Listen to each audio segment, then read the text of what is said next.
To see examples of what we talked about on this episode, along with further information, go to bunchofdorks.com. Welcome everyone to Two Dimension Podcast, the comic book podcast with no direction.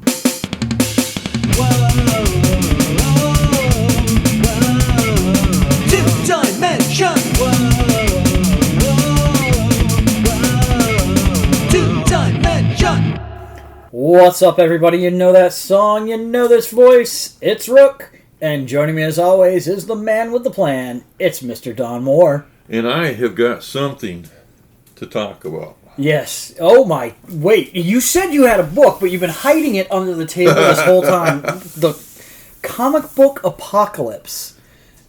Death of Pre-Code Comics and Why It Happened 1940 to 1955. Right. Now this one... Not approved by the Comics Code Authority. Yeah. Believe it or not, this was sent to us. Really? We got a message and it said, would you like to see this? I said, yeah, sure. I was shocked when it's this massive hardback and it's about pre-code comics. Now there are really good books about a lot of books about pre-code comics, and I highly recommend. 10 Cent Plague is one of the best ones. There's also A Minute Tomorrow, which is basically history of comics, but they do talk about it. But this one, it's something else. One I like is they have color prints of the covers that they talk about. Yeah. But they also go over artists like Alex Schomburg, which I'd seen his work, but I wasn't familiar with him, and they tell his, talk about the work. All of them, Jack Curl, Matt Baker, a lot of these guys are brought up.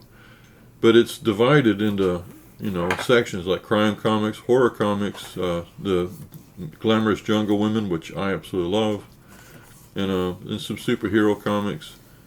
But they have write-ups and they show the covers, and then at the bottom they have little descriptions of each one.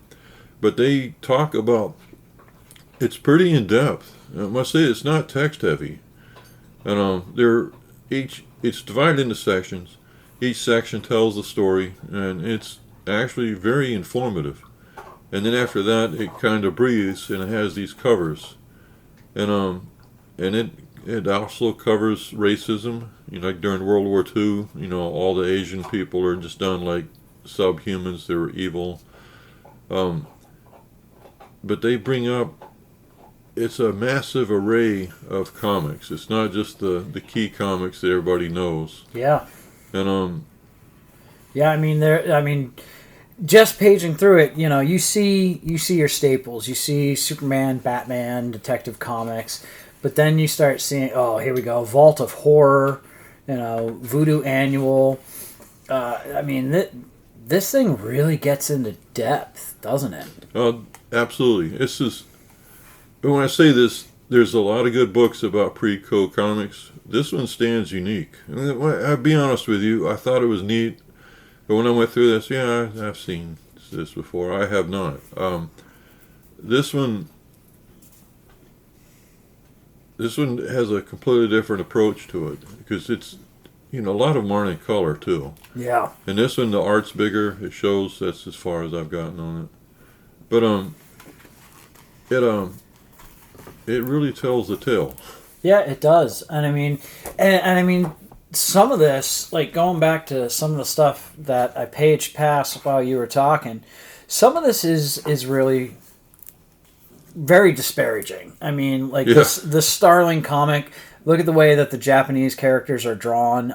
This is, but you have to also remember the time frame that this was done. We were in the midst of World War II. Okay, I love this drawing of Adolf. That makes him look like such a freaking goon. Yeah. And I love that. Anything that makes Adolf Hitler look like a jackass, I think I absolutely adore. I agree. That is one thing they discussed in this ad nauseum was it shows limbs being ripped off. Yeah. It shows appendages burned off. And some are like Plastic Man. Plastic Man was always a lighthearted, happy book. Yeah.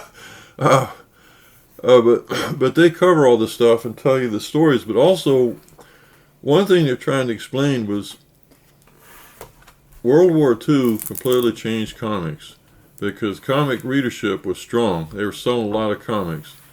But in World War II, they were selling them at PXs. Comic books were cheap. They sold them at all the post exchanges. Oh, yeah. And, you could stick a couple of comics in your backpack. And once you and all your friends had read them, you just leave it somewhere. Which is basically what started the manga and the Filipino comics. They started seeing these American comics and started doing their own. Yeah. So, I mean, it spread everywhere. But after World War II, people came home and they really weren't interested in that. All the superheroes went away. Yeah, basically, after all the things they'd seen and done, it wasn't necessary. It wasn't needed anymore. Yeah. In their eyes. And so, most of the superhero comics went. I remember Superman and Batman and Wonder Woman continued to publish. Superman and Batman were big sellers. Wonder Woman actually was not, but if they stopped publishing it, it would go back to revert to the Molson estate. Yeah. Was the deal. So she stayed in. But I've been reading different sections. Yeah. But but that's when they started a series of dog comics. They were doing, some horror comics. They were romance comics came out. But they were trying their hand at everything they could to sell, and that's when again crime comics got popular. This is where the whole Wortham hearing started. And I say this, it was terrible, but some of the stuff in here, it really exceeds taste. Yeah. Yeah, I mean it does. But again, we have to talk about time and error that this was being done. At the time, this was, well, I mean, it wasn't all acceptable. The derogatory imagery of certain individuals and societies, yes, that was quote unquote acceptable for the time frame. We look at it now and we're just like, oh, we're horrified by it, But at that point in time, we have to remember we were in World War II. Yeah. And there was a certain amount of, unfortunately, morale that was drawn from seeing the enemy in this way. And in order to win a war, you need to demonize and monsterize your enemy. Yeah. And if we go back to the beginning of this book, that is what they did. They demonized. I mean, look, we've got the Nazis here on this Marvel Comics mystery number 46. You got the Human Torch flying in, punching out like zombie Nazis, and then you got the skeleton Nazis, and then you got this like goblin, goofy looking Adolf over here. I think the real unfortunate part about this is how the Japanese were treated in this time frame, because you don't see the Japanese in these comics being displayed the way that the Nazis were. The Nazis had this demon concept to them, where the Japanese in these books were drawn more kind of like Neanderthalish. Yeah. Like less subhumanoid. Yeah, exactly. Still human, but not good enough to be real humans. It's the way that they were ugly little trolls is what they were done is what they were done as, I mean, again, I say, we remember what was going on at that point in time and what was happening. I'm glad to see certain aspects of this leave the comic industry. I'm thrilled to say certain aspects of this have left the comic book industry. Punching Nazis, though, I'm totally all about, and definitely think we should have more of that back in comics. Definitely bring that back, please. The Jungle comics, these always amused me. They did too, but I mean, I love them. They're because of course, if you're living wild in the jungle, of course you can have really beautifully arched eyebrows and a beautiful Rita Hayworth kind of hair. Oh yeah. You got your victory rolls going and everything. It's like, hold on, I just woke up in this hammock. Let me just run my fingers through my hair and have my pompadour up, When I was doing the covers, for the podcast announced, I was trying to draw like a Western comic character, a superhero, a space character, and I drew a glamorous jungle woman, which is my favorite. And every woman, including my wife, was like, "Why'd you do this? You wouldn't look like the jungle in that." Well, it's a comic book, and I'd show them the glamorous jungle woman. Oh yeah, you're right.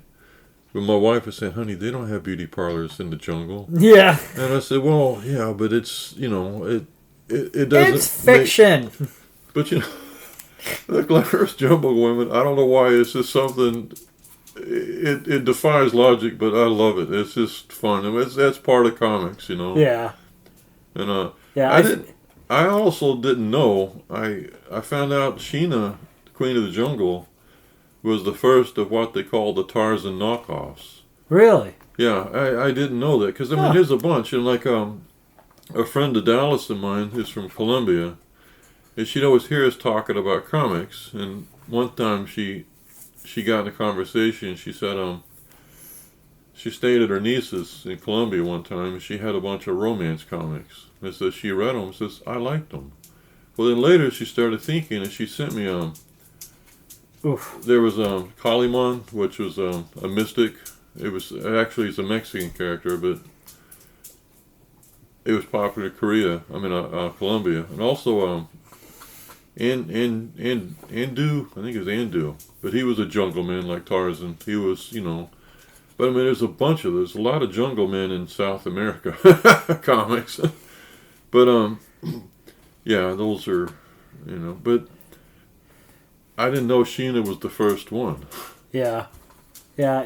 I think a book like this is important for people to look at and read and understand how far we've come with how things are represented in comic books. Did you see the Ghost Rider? Oh, I did see the Ghost Rider. That's the original Western all white outfit Ghost Rider. Which I like. I think that's kind of neat. Yeah, I mean, if you're into Western stuff, I find it fascinating. I'm going to get off on a tangent here. Pre-warning. I find it fascinating that, we had the original Ghost Rider, the white outfit cowboy, and then years later, they come out with the Johnny Blaze Ghost Rider. They name him the same thing. Fully understanding that there was a previous Ghost Rider incarnation in the book and comics, but completely ignoring that it had ever existed. They've tried like hell to tie him in to Ghost Rider mythos, but I think they finally gave up and were just like, yeah, that just doesn't work. We're just going to move on from that. Of course, the Ghost Rider mythos is so bogged down and tied up in ridiculousness right now. I'm not even reading the new Ghost Riders. What? I'm not impressed with the character design for the Spirit of Violence. I'm just not interested in what they're doing with the character anymore. I'm finding far more interesting things in the indie world. Yeah. But yeah, this is such a great book though. The Death of Pre-Code Comics and Why It Happened, 1940 to 1955. Definitely have this up on the blog for everybody to check out. But yeah, it's a beautiful hardcover book. I mean, that's a treasure. Yeah, that's a treasure right there. I actually added that to the reading list. Did you? The reading list, each one of us has one. Yeah. But I also have another section called Books About Comics. Yeah. And the books I mentioned, 10 Cent Plague, Men of Tomorrow, and there's some other ones. They're all on there, but I added this one. This one, what I like the most, it has a foreword by Maggie Thompson, from the Comics Buyer's Guide. Yeah. And like the rest of the book, it's very insightful. I mean, they're telling you the history to it, but they're also giving you insights and explaining why. And it's in some ways sympathetic. It explains why the stuff came out. It also explains how basically you give somebody a foot and they take 2 miles, Yeah. Yep. And but they explain what was going on. I have to admit, a lot of the comics in here I don't really care for. They kind of look crude. I mean, besides the racism and the SM. Yeah, besides the racism, the sexism, all that stuff. I mean, yeah, they are crude. But again, we go back to the time frame in which we're talking about. Comic books weren't treated as art, as a medium of storytelling. They were treated as garbage. They were treated as throwaway stuff. They were treated as just something to do when you're bored sitting in the foxhole. Right. Now, seeing that, even then, there were still some really fantastic, strong comics, which has been reprinted and we've seen, and they're beautiful. But, whenever I go in a comic store, they may have tons of comics in there, but a lot of times, I have to admit, Yancey Street, when we started going there, I found things, but sometimes I had to work really hard to find what I wanted. Yep. Even though they had 15 billion books in that place. And I never understood some people, one, that they could afford it, but to buy all the comics that came out. Even in the 70s when I was a kid, I'd read about, Parade Magazine had an article about it, and this guy bought every comic that came out every month and read them cover to cover. Yeah, that's a lot. I tried. Yeah. It didn't work for me. Well, and now it's far beyond that. I mean... yeah.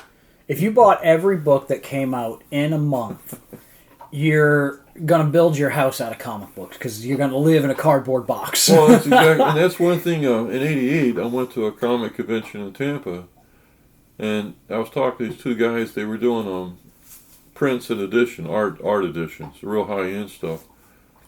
And we got to talking about it, and they said something about buying all the comics. So I've never done that. And they basically came up with a price point. Somebody figured out if you bought every one of them.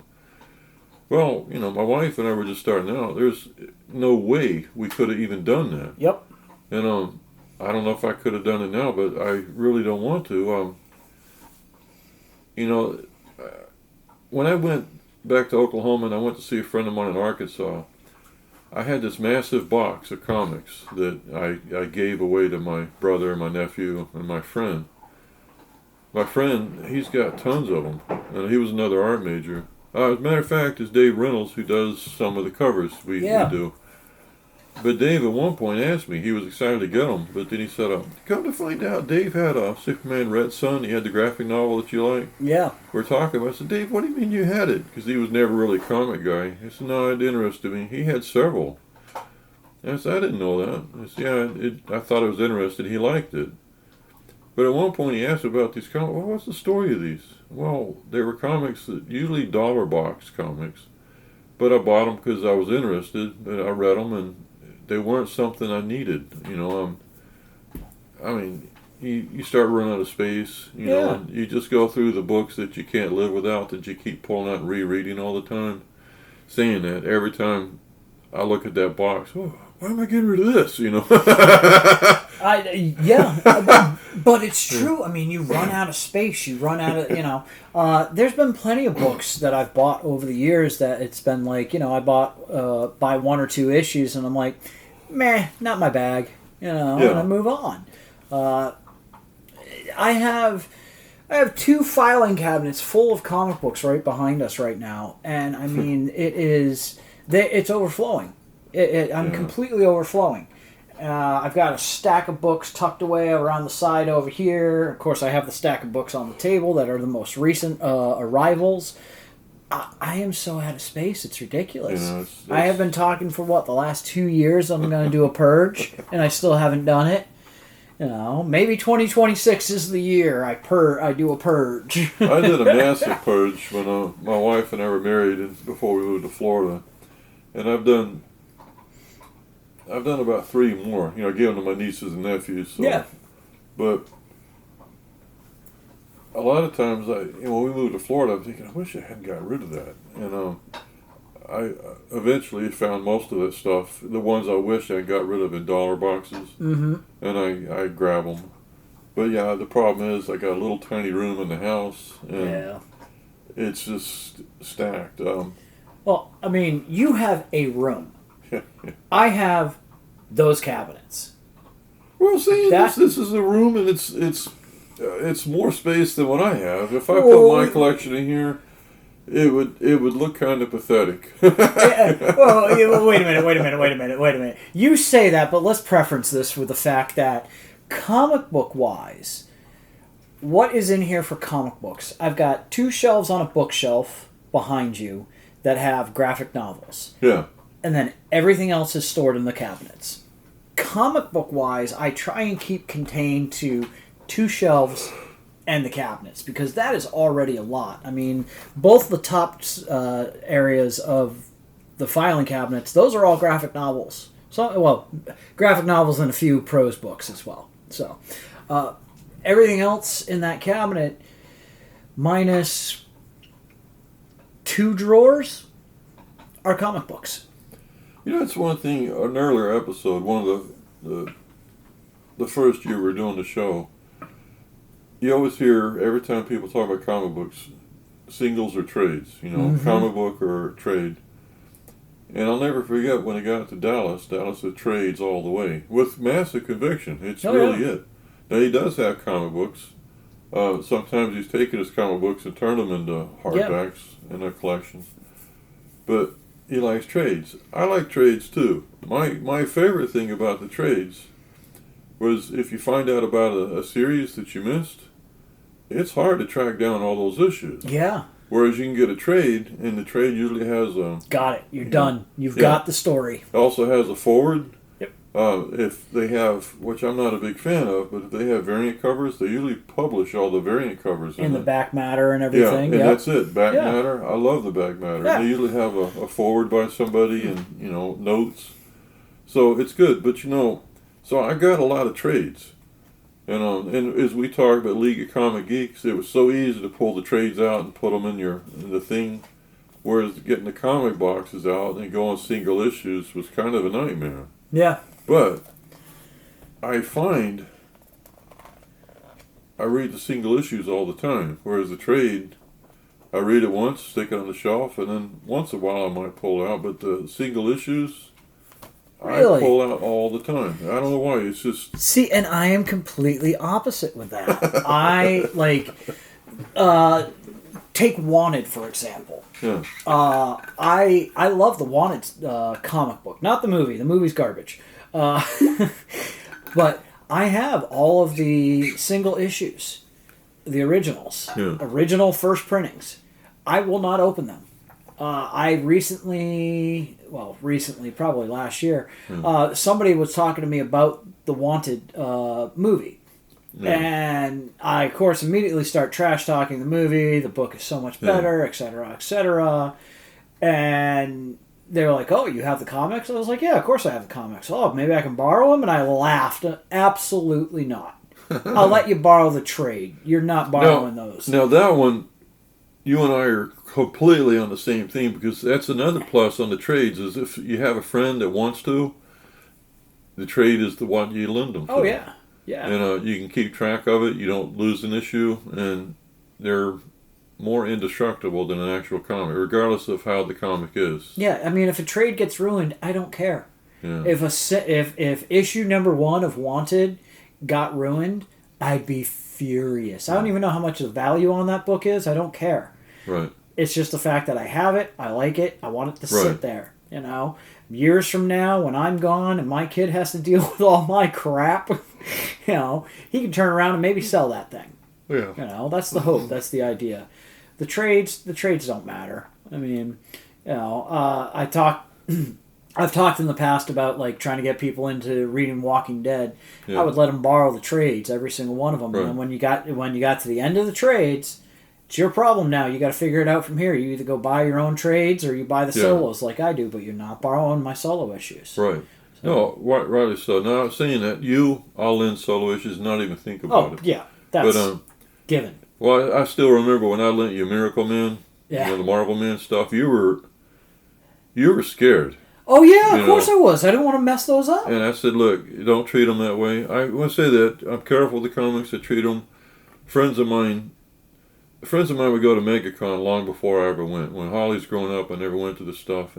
I haven't been to it in a million years now. But they'd always appreciate it. Said, "Do you want me to get anything signed?" "Oh, yeah." And so I'd bring them a book. And Nick Cardy was at MegaCon, which is one of my favorites. He drew Aquaman in the 60s for a long time. And I have an issue. I brought it. "Why isn't this in a bag and board?" I don't like bags and board. It's your pain. And I mean, it's neat if you have. I tried to keep them in bags of boards. It's neat because it's like you can thumb through and not worry about it, But it kind of turns them into trading cards. But when you read them, it's just, I don't know. To me, it's a pain. It's not worth it. Well, when I get this signed, it's going to be in a bag of board. And they always come back in a bag of board. And I appreciate their thinking. Yep. I don't do that. But no. Trades. The other thing is, when you're reading a comic, you can just leave it flat out. When you're reading a trade, you kind of have to hold it, keep it open, But see, that's okay. So here's another variance. When I'm reading a comic, anything old, I am so carefully holding that spine and not even opening to appreciate the whole page because I don't want to mess that spine up. Now you hand me a trade, that shit's getting laid out, getting smushed down. I'm smoothing the spine so I can see the page, I mean, but like the original issues, I'm showing you right here as I palm this thing and I'm opening it. And I mean, I'm very carefully. Okay. Okay. Let's put this into context. He's holding an issue of Prince Caspian and the. All right, I'm holding the Celestial Knight versus Caspian Porter. I kind of combined the names, but it's got a really thick cover. It's nice color pages, slick. Yep. And when you open the book, it doesn't really want to open. Now the comics I'm talking about. Like that, you open it. All right, but yeah. Let's. All right, that's a free comic book day book. Yeah, it's a free comic, but I mean, a lot of comics for like this. Now, the ones Rook just described, I would treat that with kid gloves. But same thing with trades, you don't want to break the spine, So. If you do, it's a trade. You just go buy another one. Like, if I'm reading The Boys issue number 1. From the original print, yeah, I'm not laying it out flat and smoothing it so I can read that baby.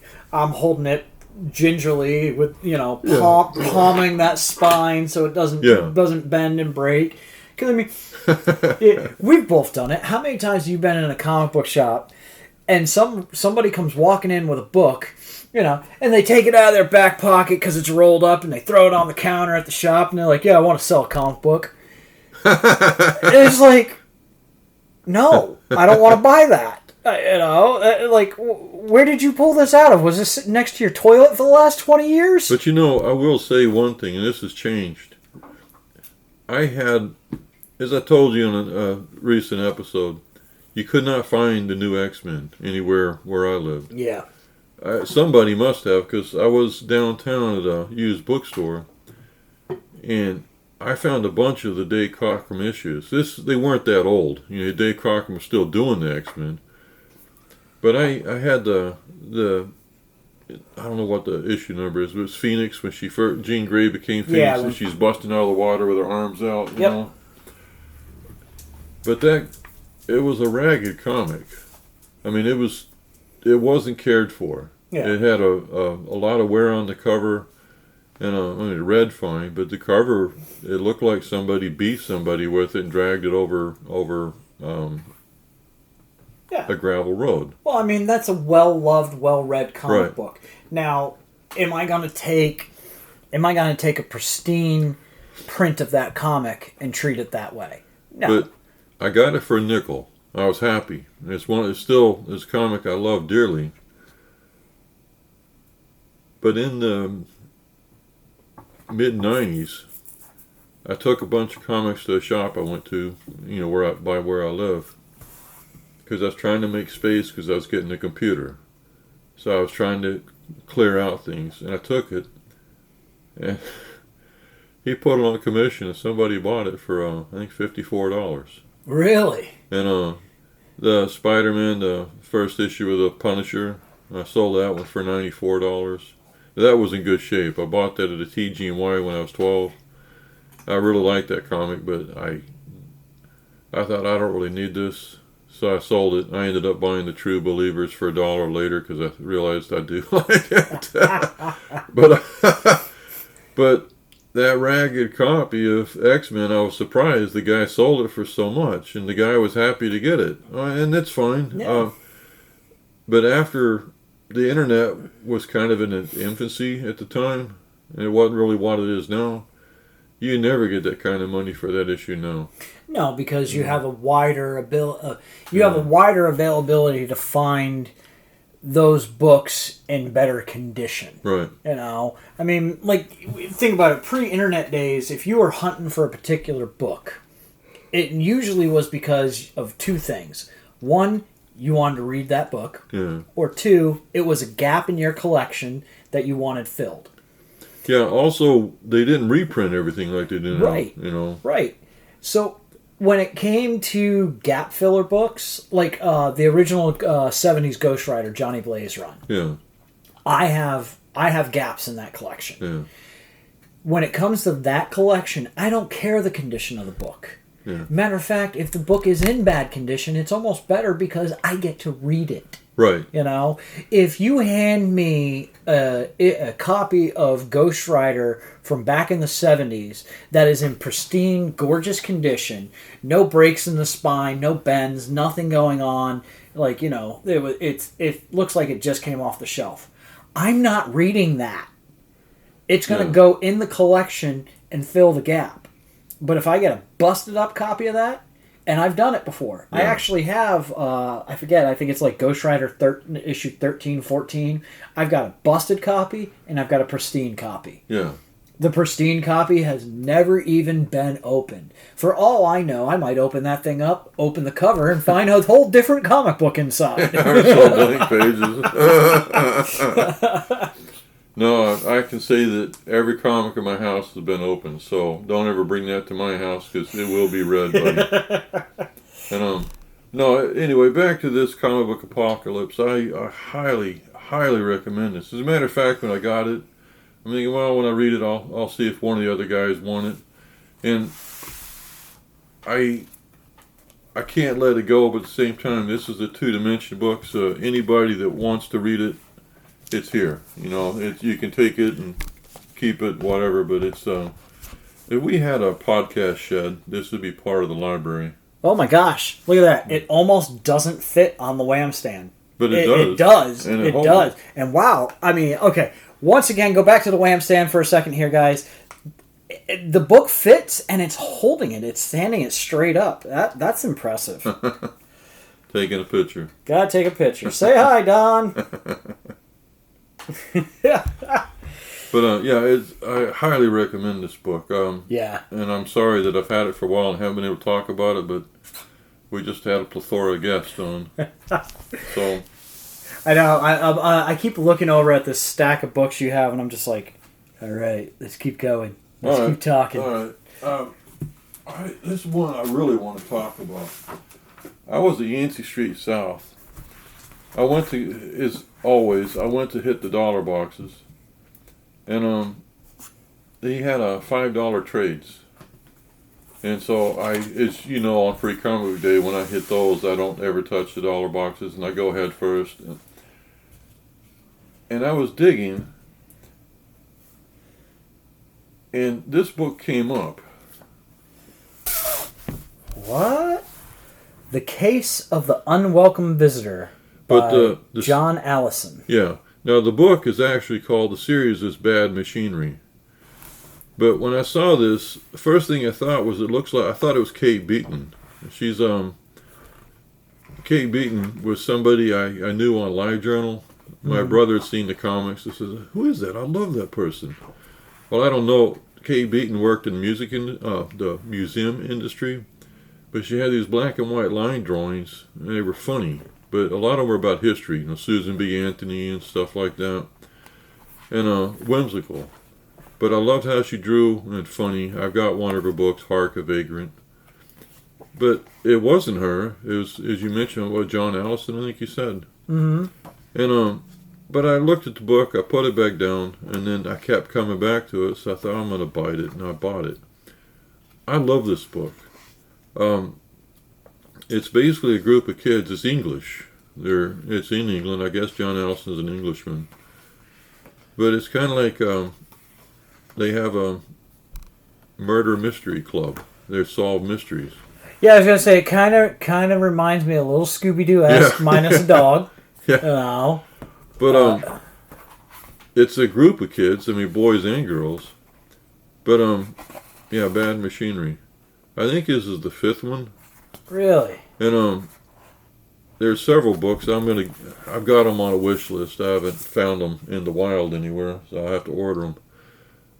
But the characters are just absolutely unique. And it didn't start at the beginning of the story. I guess two of the girls are talking. One's upset because another girl's going somewhere else for a summer vacation. And she's like, what am I going to do? Well, then a couple of the boys run into something. The girl gets in trouble. This is the one with the long, dark hair. Kind of matted hair. She's my favorite. But she gets grounded by her mom's boyfriend because she was out too late. But she has to contact these other boys. So she sends them a note to meet me at the ladies' wear at this department store. And these boys, they're young boys, but they're kind of uncomfortable going there. And one of them more than the other. But they meet up with her, and she said that she's been grounded by her mom's boyfriend because she was out too late. So what she had to convince her mom was she was upset because it's the time. And so her mom was excited, mother-daughter bra time. And the girl wasn't thrilled about it. And they said, that's what you're here for? I said, yeah. I said, where's your mom? Oh, they're measuring her up and strapping her in, which I thought was hilarious. And then she's talking about what she's found and what she needs and what they need to do. And all of a sudden they call her because, uh-oh, bra time. I don't know, I thought that was hilarious. But it's neat. And they're trying to solve this because on the cover it has this large black, silhouetted figure. But I thought it was the same person because they got somebody that's causing trouble and they got somebody that kind of comes in and stops it. And I thought it was the same. It's really good at how it leads you. And then eventually they solve the issue and then it goes into the next story. And it doesn't really finish. It's not like clean starts and finishes. Yeah. Which I kind of like. But I never heard of this. But I'm saying it's a massive embarrassment because I got the free comic. Oh, wait. How long have you had this book from Free Comics Book Day? And you're like, I've never heard of this. Okay, now get this. I'm really throwing myself under the bus. I talked about this on the show. I thought, wait a minute, I looked it up. So you find the case of the unwelcome visitor, and you're like, oh man, this reminds me of. This is really okay. Maybe I'll come back to this. What is this? No, I'll come back to this. No. Oh yeah, okay. I'm gonna buy this. I've never heard of this. And then you get home and you find this sitting around your. All credibility with this guy is gone. Everybody, turn off the podcast. Delete all the files you ever had from it. Don't ever listen to this again because I don't know what I'm talking about. All right, wait. In our defense, okay. How many comic books do we put our eyes on a regular basis? Hundreds. No. Hundreds of comics. I'll say that when I get a free comic, and we talk about these in the show, I run them cover to cover. Even if it's something I don't really care for, if something kicks my eye and I want to see it. This one, I like the cover. Now, this is all the characters I talked about on the show. This is my favorite character, the one, the Broughton girl. Mm-hmm. But that's them. They're all in kind of school uniforms. They're in a bookstore or comic book store. They're by a rack, which is what I like. They're all reading or digging through the racks. It's a neat cover. Yeah. Now, I open it up. A lot of small panels. And I do like the art style. But I've never read this because of the small panels. I don't know. And there's just so many things I stuck to the side, never read it. After I read this, I wanted more, so I read this. It's brilliant. Now, here's the other thing. This is a typical standard American comic book, vertical. This trade is a horizontal. Yeah. And I'm noticing the other trades are in the horizontal. They're all in it. This is what they did. Look at the pages. They're all divided in half, so you can just reformat them easy. And but even though I said this seems meticulous, if this was a larger format book, it would have been easier to read. Dude, this guy has a massive amount of this storyline online. Oh yeah. Oh my goodness. But I want the books. I mean, saying this, I really deeply enjoyed this, and I enjoyed the free comic book that I never read. I read that after. I thought, oh, I really want to get these. This guy is the real deal. And this is really sage advice. Don't be like Don. Never be like Don, ever. Always aim higher. But I do highly recommend Bad Machinery, all the books, regardless if you pay full price or $5 to get a free comic book day. Because I am going to get these other books. I've never seen them in the wild, except the free comic book day and this fifth book that I found in the $5 bin. And I was kind of hoping the guy had some more, but he said no. Oh, there's... I was hoping the store had some I'm more. hoping the store has more, but let me tell you something. Jason Allison has a massive amount of work available out there. I mean, just like 2 quick scrolls through the Instagram, the Great British Bump Off, you have Savage Sword of Susan, of course we have Bad Machinery showing up left and right. Yeah, I mean, massive body of work from this creator. Holy crap, we're gonna...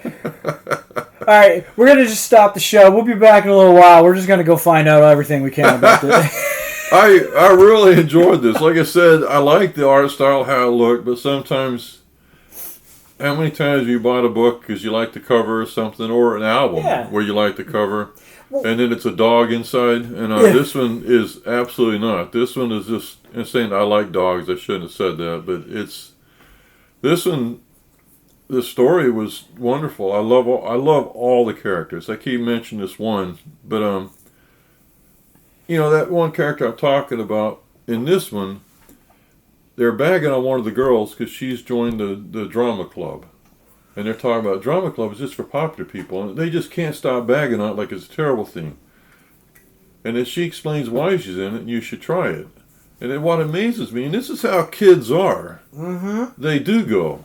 Yep. And then the teacher comes out and talks, and he, all of a sudden they're all in, and then he has a bin full of props, clothes. And so they dig through them, and this girl, she's dressed as the Queen of England. You know how the Queen of England had the white hair, and she had the big hat with all the flowers on it? Yep. And she's acting like the Queen of England, and she's so ditzy, and it's not ditzy, but just careless, flippant, and she goes... Oh, let's do something queenly here. She's throwing her arms, but she is acting like a cartoon Queen of England. And I really enjoyed that. And then, as they were leaving, all she's talking about was, well, I'm going to go do some acting. It's all of a sudden they're which, again, is how some people are, especially when you're younger. It's, I don't know, even though it's microscopic size, and I'm now farsighted, I really enjoyed this, and now I want it in this landscape format that, is really a pain to put on your shelf. It's funny you say that, because I'm sitting here thinking about, I've got a couple books this shape, and they are such a pain to shelf. But if you have a whole stack of them, because there's a crap ton of these Bad Machinery books available, you have a whole group of these on a shelf, this would look beauty. I mean, that's an attention grabber, just the way it's sized, sitting on a shelf. Yeah, I love it. So anyway, that's don't be like Don. That's a oopsie. Don actually knew what he had seen it before, but didn't see it. I had no clue. I was kind of surprised because I was looking him up like you just did, and I saw that. Wait a minute, I have this book. And I didn't mention on the podcast, but I did say I haven't had a chance to read it, but I like the cover. So. That's so good. I love it. Anyway, what's the time, dude? Oh, my goodness. Are we really that close to the end? All right. We got time for one more quick one. All right. I don't know if it's going to work, but I keep seeing this on top of your stack. Yeah, and the reason I want to point this out is because hilariously at Trivia this week, there was a question. What video game used the title The Jigsaw Puzzle That Fights Back? Oh. Tetris. Okay. This is a repeat. Now, I've talked about James Perry on the show. As a matter of fact, he's become a friend of ours. James Perry has done So much. Well, He's done so much stuff for us. he's done a bunch of cover. Yeah. Besides that, when we had episode 200, remember he Yep. had a manila envelope decorated for each one of us. Yes, he the did. Cyclops. Yep, I've got it on display Yeah. up there. Yeah, you always have it, it's on the about these guys. I have the picture of Rook with it. Yep. He's made a video for us on one of the episodes. He's just constantly, but he sent us books. He's done a lot of covers to announce the episode. Thank you, James. But he sent us the Andy Kaufman book, which we talked about. Yep. Then he sent us the Andre the Giant book, which are fantastic. Well, because of that, he sent me another Box Brown book, and this is Tetris. And I'll be honest with you, I'm thinking, well, I like Box Brown a lot, you know. Tetris is one of those things where I've seen people play it, and a lot of times when you get a game console, Tetris is on it. Tetris is always, It's you a know. staple. It's become Yeah. a staple video game. But it's like usually if you get something, it has Tetris on it. It's not like something you're really seeking out to get. This tells the story, and I thought the other books were incredible. This one stands above them. Really? This one, it's a Russian game. Yep. I didn't know that. Oh, yeah. And it talks about the guy that came up with it, and it was just basically to amuse himself. Mm-hmm. And then how it just picked up, and it went all over Russia. And then it talks about the different people, and the thing was never quite properly trademarked or copywritten, Right. but it keeps going back to it. The Russian, basically the Russian government's trying to control it, but then Japan gets involved, and the United States get involved, and all the different game companies and what they're trying to do. And it shows them flying to Moscow trying to straighten these things out. I didn't realize that because a lot of times it comes free with the game, Yeah. the game console. Yeah, Tetris has an incredible story behind it. I don't know all the details of it, but yeah, I do know that there's issues with the copyright of the game. Yeah. The two guys that actually made the game, Russian nationals. Yeah. There was all kinds of problems with the government in Russia, not wanting to let the game out, not letting people meet them, all kinds of weird Yeah. stuff. Now, saying that, the main guy that did the game, sometimes you come up with something. Every book we've had, Rook has put on his Wham stand. I have. I bet you.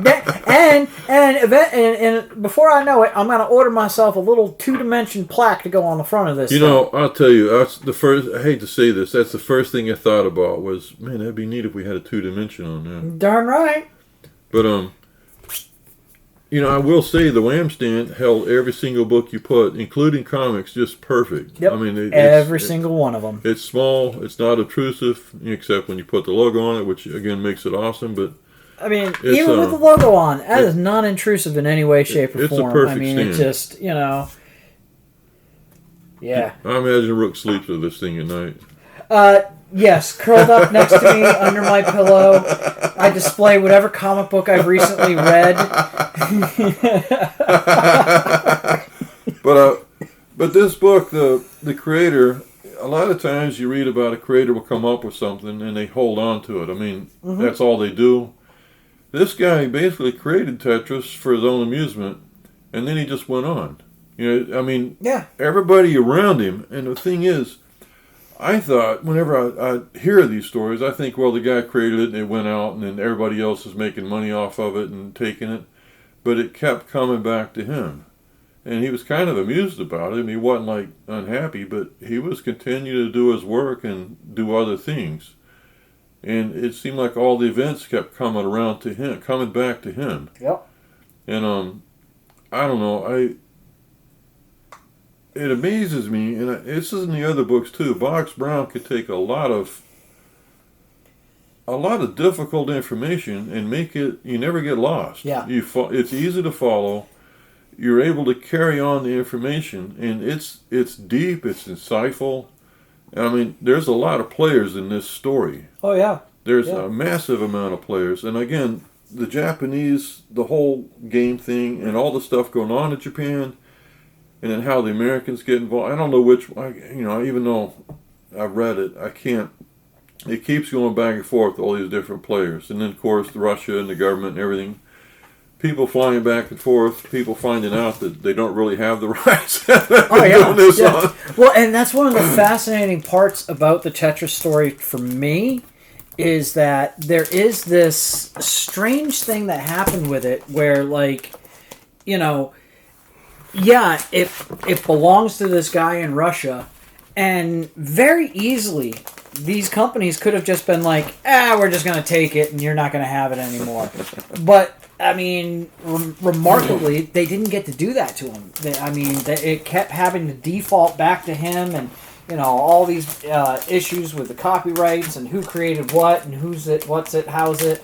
That's one of the things I find fascinating about Tetris, honestly. Yeah, You know. it's an incredible story. Yeah, the game itself, you know, it's a great time killer. You know, I'm not. Well, it is. There's something pleasant about it, like playing pinball. There's something you don't have to think deeply. You're just kind of. Sometimes I'll sit there online, and you know how they advertise video games, and you kind of watch them. You know, you're not playing it, but you're just watching the thing go. Yep. Tetris is like that. Yeah, of course. The annual dispatch is now on the lampstand.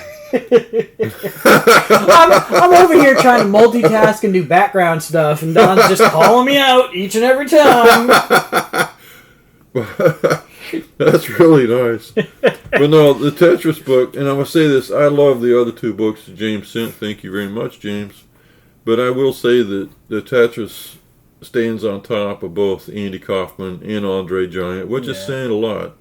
Well, I just think Box Brown's a great creator. I mean, really able to get stories out. I mean, true stories, you know, and present them in a way that's easy to comprehend and go through and find out the actuality behind things. So yeah, I wasn't familiar with this creator. He's got a lot of work, and James Perry, thank you very much for bringing it to my attention.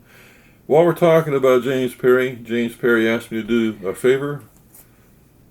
I was to give this book to you. James, I love you, man. Rick and Morty versus Dungeons and Dragons. Oh boy. I read it already. Yeah, you read it already? Oh man, this is great. This is great. Give everybody a review real quick.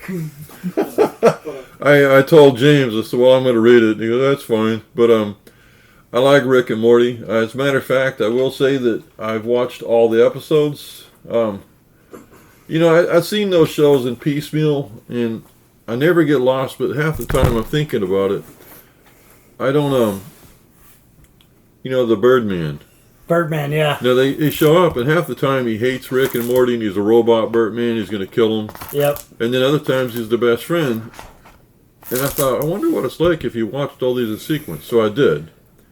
And it's almost mind-numbingly ridiculous and hilarious to watch everything at once. It's just like, what am I watching? Oh, no, I really enjoyed myself. My wife, I didn't watch them with her, but she'd hear it in the back room. What are you watching? It would just kind of irritate her. Of course, a lot of foul language. Oh yeah. You know, a lot of stuff, even the Star Trek shows. So right now I'm showing Don that I actually had a copy of this book, Rick and Morty, Dungeons and Dragons. I have the hardcover, and in the first page there is a sketch of Rick, and it is autographed. Yeah, it's a tight drawing. It's kind of a dwarf Rick. Yeah, kind of like a gnomish, dwarfish Rick with a musical instrument and stuff. Wow, look at that back matter. Is that in this? I don't know if the back matter's in that one yet. I haven't taken a good look through, but yeah, this is a hilarious story. Yeah, it is. It's one of those weird, mashups of two different properties to create something truly uniquely odd. In all honesty, it's pretty in step with what D&D can be like when you're playing it at times. I will say one thing about this book. Like Rooks, it looks like a TSR manual. You know, the cover. Yeah. This one looks like a real Rick and Morty comic. But the thing is, when I grew up, anytime he had licensed property, it was always like Huckleberry Hound, Pink Panther, Heckle and Jekyll, Yep. Woody Woodpecker, which I had some of those books. But I seen them from the 50s when Dell did them, and some of them are pretty good. John Stanley did some of those. But in the 70s when you got them, they're pretty lame. And I heard Dan Slott, a Marvel and DC writer, he was talking about it because he did the Ren and Stimpy comic, and which was extremely popular. And he said that, do you know why those books we read as a kid were so bad? He says because the writers had one story, and they just used the same story for, like if they were hired for a Pink Panther story, they'd do it. Yep. And then they would repeat it in another book. Those Gold Key comics, it didn't matter what character it was always kind of the same thing. Something would happen, and Bugs Bunny would be walking by, or the Pink Panther would be walking by, or Woody Woodpecker would be walking by, and then the story would unfold. And they didn't act like the characters themselves. And Dan Slott was saying, you have to immerse yourself into the property. Like when he did the Ren and Stimpy book, he was constantly watching Ren and Stimpy. He was, reading everything he could about them. And the comics, of course, he put his own stuff. One thing he did, which I've talked about on the show before, he did this weird time issue where you read it one way and it reads, and then underneath is another story that reads backwards. And when Dan Slott did the Silver Surfer with Mike Allred, he had that same thing, and that's one of my favorite issues. It's amazing. And he was always saying he wished that Marvel would reprint the Ren and Stimpy book, but it was a licensed property and they haven't. Yep. And it's hard to find. But again, he did it again in the Silver Surfer book, which is accessible. But Adventure Time, all those comics, I've got some of those. They're pretty neat because they're done by different creators, but they do feel, even though the artist and the writer have their own personalities in it, they do feel like the show. This is the same thing, and I was really surprised how it goes with the show. Like Morty was starting to get interested because of a girl in Dungeons and Dragons. Of course, because that's Morty. Yeah. And then he was scared that Rick would find out and really chastise him. And then I was shocked to find out that Rick was so into it. But again, it's kind of like how the show is. It's nicely drawn, the back matter. I don't know why. When I looked in the hardback, the back matter looked different. It's the same. It's neat. And they have a lot of back matter in it. Oh, yeah. Yeah. Well, and my copy's got some more than yours as well. That's your copy. Oh, they're both my copies now. It's really funny to see, like, in the beginning of the book, you end up finding out, like, oh yeah, not only is like Rick into D&D, but like he's got like his old D&D group and crap, and then they end up with the helmets on and everything. It's a hilarious story. The store is what blew my mind. There's two things. One, the store was like a really expensive record store is what it looked like. I mean, it was a Dungeons and Dragons kind of store. But the other one is a hot girl works there. Well, I mean, they're so into it. I mean, that's the way that scene is nowadays, honestly. Really? See, in the 70s when it was just a bunch of us nerds in places that no girl would ever go to. Hobby shops and weird little dungeon places. I know. That's one of the things I always talk about, like back in the day with Yancey Street, where you had Brittany and Courtney and Kayla and Allison working at the comic book shop, and guys would come in and you'd see them hesitate, like look and be like, "Oh, girls in a comic book shop. Oh, they work here. Oh my goodness." And my favorite thing always was to watch one of them eviscerate some jerk that decided, "Oh, it's a girl in a comic book shop. I have to quiz you to make sure you're worthy of working here." It's like the comic guy in The Simpsons. Yeah, and those though they would just eviscerate these guys. It was a joy to see happen because it happened a lot. You know? So any of you guys going out to comic book shops, don't be that dude. Don't be the jerk that decides that he has to, quiz the comic book shop worker. Now, seeing that, I'd go to, I went to a handful of conventions when I was in high school and college. And there would be girls there, but they would be, nerdy girls like us nerd guys. Yeah. And not as many. Well, I mean, those group of girls were a bunch of nerds, too. Right. I mean, yeah, I understand. But when they still are. I went to a convention before we started doing the podcast. It was a little convention in Tampa. Dallas went to it with his mom and his brother earlier, but by the time I showed up, they were gone. But I was shocked when I saw some people in costume. All the guys, there was a guy dressed as Green Lantern, a few others, but they were buff. They were gym people. Yeah. They weren't comic people. And there was a redheaded girl dressed as Phoenix in the green costume. And they just walk around. And you couldn't help but stare at them. And it seemed like they wanted you to stare at them, but they were aware of you, but they didn't pay any attention to you. Yeah. I'm guessing they were hired. And but I mean, the costumes were impressive.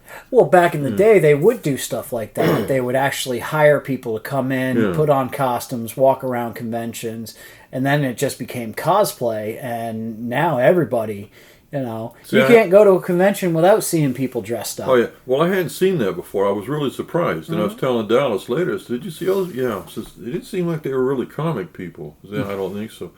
We went to MegaCon. Massive cosplay, and I was wondering, and it's neat. I'm impressed with it. Sometimes I wonder if some of these people actually really ever read the comics, or if it's just, I mean, some of the costumes were comic costumes. They weren't movie costumes. Yeah.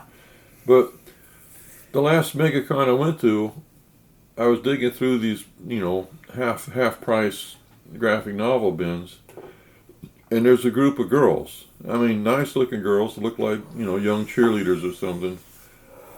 And I was going through one bin and I found a hardback copy of Batman Year One. Mm-hmm. I have the comics themselves, but I was thinking about getting it. It had a tear in the dust jacket, but I was thinking, well, I got the comics, but this is it had a neat cover, a David Mazzucchelli cover. I liked it. And I'm holding it, and I'm thinking, so I have it in my little pile I'm carrying around, and I thought, I don't really need it. Somebody else would probably enjoy it. I got the comics. And so I put it back in the bin. And as I'm going through, this one girl was next to me. She goes, "Can I pass through?" Because I was taking longer than she was. Yeah, of course. So I stepped away, and she stepped in. She pulled that out. And she was so happy. And she was talking, "I'm so glad I found this. Yep. I'm glad I put it back in." But then I heard her talking to her friends about she was so happy to get that. And somebody said, "I thought you already had that." And then she said, "A guy, no, that was so-and-so's copy." I guess she was living with a guy. Yeah, reading his copy. And then, they were no longer together. And so she was glad she had her own copy. Heck yeah. Saying this is somebody that loved the comic. This is somebody that was deeply, as much as anybody ever seen, deeply invested into that story and happy to get their copy. So there are, Yeah, comics are so different nowadays. I mean, back in the day, you used to hang out in a comic book shop, and you get certain people that would walk in, and you're just like, "Oh, you're here to make fun of people and talk trash." Nowadays, you walk into a comic book shop, you see all walks of life in there, and I think it's a joy. I really love the fact that comic books are so... I mean, just look at the comics we have on this table right now. We've got cartoon comics. We've got history comics. We've got, adventure comics, superhero comics. We've got cartoons turned to comics. We've got all these different style comics. If this was 30, 40 years ago, the only thing sitting on this table right now, well, first off, we wouldn't have a podcast. But the only thing sitting on this table right now would be DC Marvel. That would be it. Well, there was Harvey Comics, which I had Right, but- massive. There was Archie. There was also Gold Key. How Charlton. easily accessible were those kinds of books at a comic book shop? Archie's you found at like the grocery store. Right. You didn't find 7-Eleven. those at comic book shops really. If you did, you found them in the kiddie section up front. But that's the thing, and we talked about in the show, was comic shops is what killed Gold Key, Harvey Comics, and Charlton Comics. Yeah. Because there were some Gold Key at the comic shop I went to in Oklahoma in the 70s, but not all of them. One time there was one, it was, I don't know if it was Donald Duck, but I picked it up and looked at it, and it had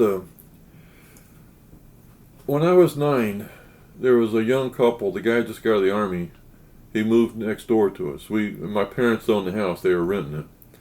And one time Mom sent me over for something, and when I got there, the woman answered it, but the man, he was a mechanic, he was sitting there reading a comic book.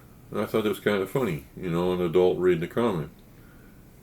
And later I got to know him, I mowed the lawn and stuff, I was at their house a lot, they were like my aunt and uncle. The guy had stacks of comics, and they're all kind of war comics, Superman, a lot of DC's, rare to have a Marvel, but he had Harvey Comics, a couple of Archie comics, everything. And after he read them, they just send the stacks to me. Yeah. And I'd come home, and I'll tell you, some of those, and this is, again, talking about the League of Comics Geeks, when I'm putting these in, sometimes the covers I remember walking from their house to our house, looking at the stack and seeing like Phantom Stranger or a Brave and Bold or a Sergeant Rock. And just the cover, just the anticipation of being able to go home and read it. And I'm sitting there reading the cover and looking at the cover and memorizing the cover. But anyway, he had a lot of Gold Key, Walt Disney's comics and stories, and Uncle Scrooge and Donald Duck, which I thought at the time were like baby comics, Yeah. I was 9. Yeah. But I'd read all the other comics in the stack, including the Harveys, Richie Rich and Casper. I like those. But it's like Halloween candy. Once you eat all the Snickers and M&Ms out of it, next thing you got Brock's butterscotch disc and stuff. You still got to eat them. You're just not going to enjoy it. By the time everything is in the bag, and it all tastes like everything else because they've been gestating.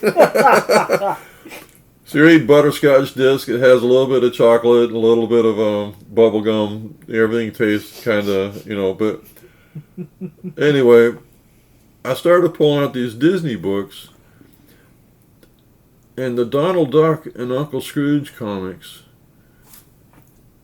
just the stories, and there was different stories, but those stories in it captivated me. They were never credited, and but there was one about Donald Duck was he was seeding clouds to rain, shaping clouds, and people were hiring him.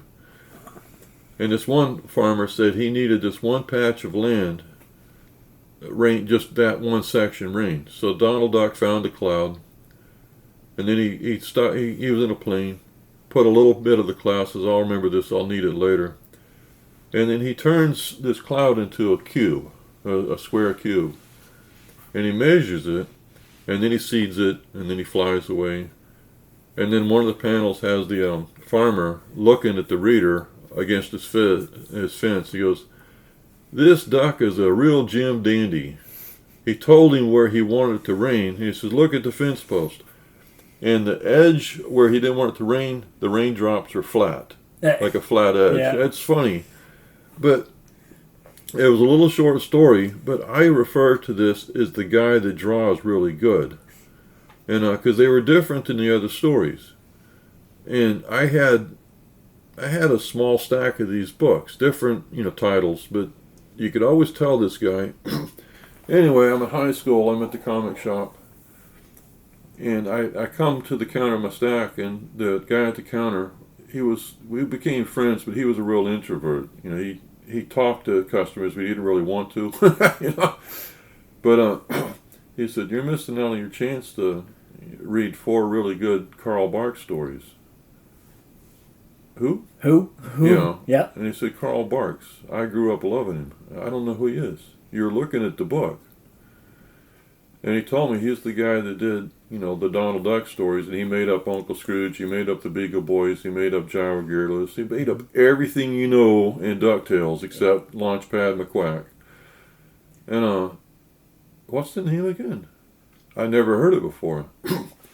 And, but in this one it had the Titanic Ants, it had 4 books. I went and bought the Gold Key. That's the only time I really remember there was a Gold Key. Once in a while he had them, but they were always Carl Barks stories he put in there. Mm-hmm. And that's when I learned who Carl Barks were. And later he had a button. It's one of my favorite images. It says the Carl Barks Fan Club. But it's a button and it has a caricature of Carl Barks, and he's wearing the Donald Duck hat.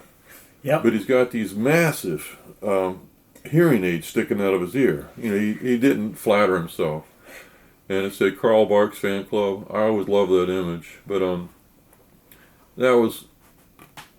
it was rare to find those kind of books in the comic store. And this guy was, like I said, he was a massive Carl Barks fan, as everybody should be. Mm-hmm. But the comic shops is what killed those books. Oh, yeah. Because they were considered children's books. Yeah. And so they didn't want to stock them because they didn't want children coming in. And like I said, that's what started killing comics in all the mass cultural areas like gas stations and, you know, 7-Elevens and drugstores, grocery stores. Yep. So they weren't accessible to kids anymore. And yeah, so that's how do we get onto that? Anyway, I don't even remember. Welcome to Two Dimension Podcast. Actually, we have to say goodbye. Holy cow, another episode's done. Hey, I just want to say thank you again for the Rick and Morty versus Dungeons and Dragons. This is great because I've never let anybody borrow the hardcover that I have. Yeah, I was just say this is. Now I have one I can let players borrow. So we can extend the love of Rick and Morty comics. Heck yeah. Hey, I hope you all enjoyed the episode. Don and I are finishing out the year together. We got another episode, us hanging out, talking comics. But until next time, read more comics. You can hear our most recent 20 episodes on iTunes. If you would like to hear our older episodes, you can find them on our blog. Just go to bunchofdorks.com and click on the Cyclops.